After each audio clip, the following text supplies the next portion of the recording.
मेरा इंद्रावती मेरा भविष्य के तहत नगर के जागरूक लोगों द्वारा जगदलपुर में जोरा नाला तक बाइक रैली निकाली गई। रैली के उद्देश्य बस्तर के प्राणदानी नदियां लब बचाना है। पिछला एक सप्ताह ले इंद्रावती नदिया में गहराए जल संकट के बाद लगातार नगरवासी आंदोलन करत हवे।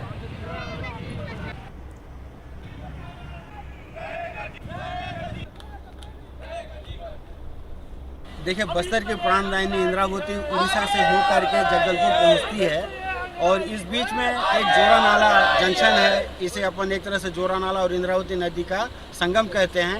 यहाँ पे जो जल बंटवारे के तहत जो मध्य प्रदेश सरकार और उड़ीसा सरकार के बीच करार हुआ था, उसके मुताबिक एक स्ट्रक्चर बनाया जाना था।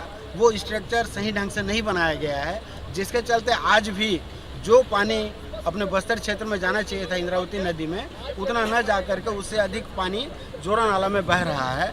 आज हम सारे नगरवासी बाइक रैली के द्वारा युवराज स्टेशन पहुँचे हैं और अपना विरोध दर्ज करवा रहे हैं, क्योंकि हमारा जो जल प्रवाह रुक गया है जगदलपुर में, उस जल प्रवाह को निरंतर बने रहे, उसकी मांग को लेकर हम यहाँ पहुँचे हैं।